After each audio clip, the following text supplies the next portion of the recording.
Dahil sa pinaigting na kampanya kontra illegal na droga, buong husay na pinangunahan ng Ilocos Sur Police Provincial Office ang isang operasyon na nagresulta sa pagkadiskubre at pagsira sa mga tanim na marihuana na nagkakahalaga ng aabot sa daang milyong piso.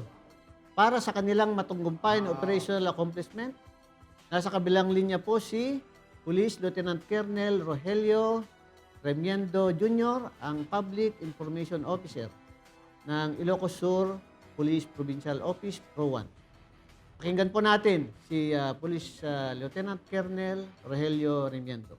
Nasa ating screen. Lieutenant Colonel Rogelio, please proceed. Yes sir, good afternoon sir sa inyo pong lahat dyan tsaka sa mga nanonood ng live po natin. So, ayun. Magandang hapon po sa inyo dyan sir, tsaka sa mga nanonood sa atin. Bago ko po ibigay yung kwento sir kung paano yung discovery, bigyan ko muna kayo ng kunting idea kung paano yung transportation para magkaroon po kayo ng picture doon sa naging lakad po ng tropa. Actually sir, monthly ito na ginagawa namin kasi may mga tipster tayo regarding dito, kaya ang advice ni PD gawin nating monthly hanggang sa magsawa sila, yun po. Ngayon sir, kung bakit ganito kahaba yung operation natin sir, kasi minaximize namin sir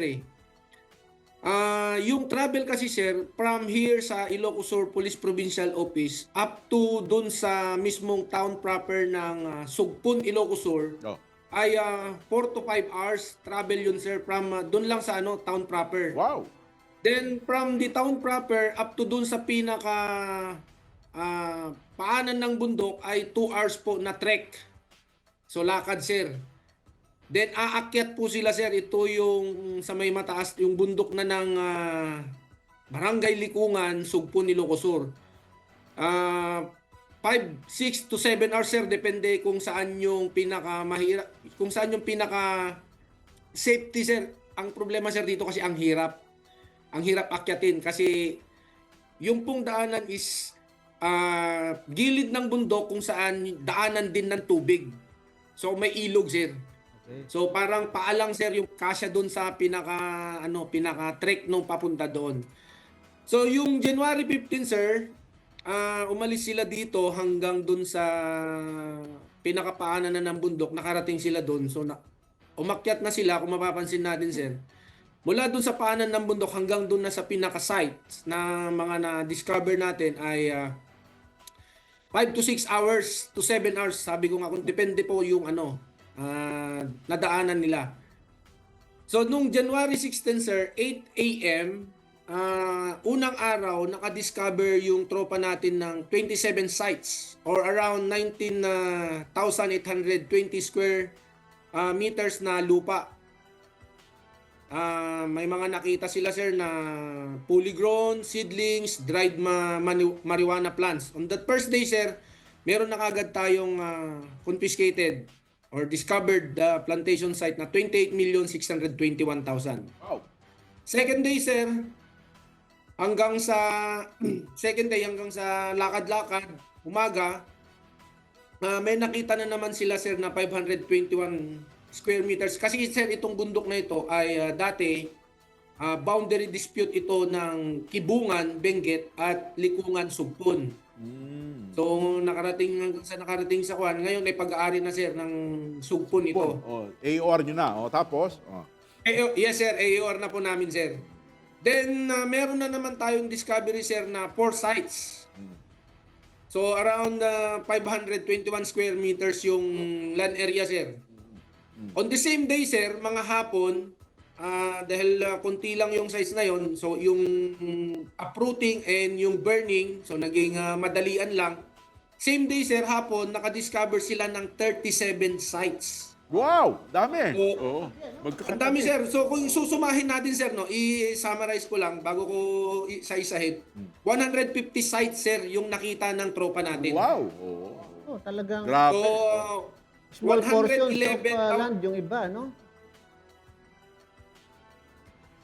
111,321 square meters, sir.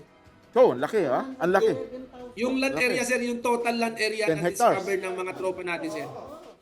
Hektarya. 111,000. 11 hectares. 11 hectares. 11 Oo. hectares. Oh. Sinong Hectares, sir. nagmamay... Yes, sir. Oo, sino nagmamay-ari ng Yan, lugar tanong. na yan? Oo, at meron ba tayong Isang grupo identify? lang ba yan? Oo, Oo.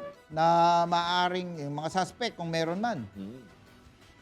Actually, sir, yung tropa kasi, sir, nandun na naman ngayon, actually. Kasi nag-conduct ng patrolling yung yung PMFC natin, nag-drone patrol sila, sir. Nagkaroon na ng discovery ulit, kaya umakyat sila ulit. Yun. Ayun, sir, yung sa sinasabi nyo, sir, na tanong nyo kung sinong actually, sir, ito, sir, is komunal. Communal. Okay. Opo, sir. Pero may mga identified na tayo, sir, meron ng case build-up dun sa mga nakita sa drone na mga tao na nag-cultivate. Nasa case build-up na tayo, sir. Cultivators. Oh. Ano yan na... Yes, sir, cultivators. Colonel Remiendo, usually may mga decoy yan na nakapaligid na parang front na vegetable na mga gulay na ibang tanim. Usually ganyan yung front ng mga marijuana plantation hindi mo akalaing marijuana pala. May mga gulay na nakapaligid muna. Kung hindi mo papasukin, may nakatanim na ibang mga halaman doon sa paligid niya. Either mga gulay or yung iba baka bulaklak na tanim na pang-cover doon sa marijuana. Ano yung usual ano niyan supposed to be kung hindi taniman ng marijuana, ano dapat yung gulay na dating itinatanim kung sakali? Mga applied Actually, sir, ang vegetable. product na... Yes, sir. Actually, sir, ang product ng sugpon ay ube. Yung pala Yes, sir. galing. Ube, sir. Ngayon, sir, yun yung... Idea yun yung yung cover, sir. nakaisip ng idea yung nagtatanim ng ube, ginawa ng kumuha ng variety ng ube Juana. Kaya Ano yun, sir? Variety ng ube variety ng ube Ube Juana. MJ, ha? Ube MJ. Pero magaling yung sige Pero sa layo niya, kahit wala ng cover, sir, eh. Sa sige hirap, Lieutenant Colonel Rogelio Remiendo, paki-wrap up mo yung report at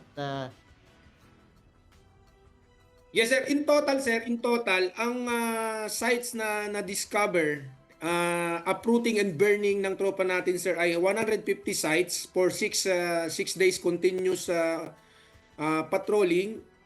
A land area of 111,321 square meters. So, ang concern na dito, ang mga nakuha natin, na uproot natin na fully grown seedlings and dried marijuana plants. Sa fully grown, sir, meron tayong 653,424 na fully grown. Yung seedlings natin, sir, is 211,795. Yung dried natin, sir, is 156 kilogram. Ito yung, sir, mga ready for transport na, sir.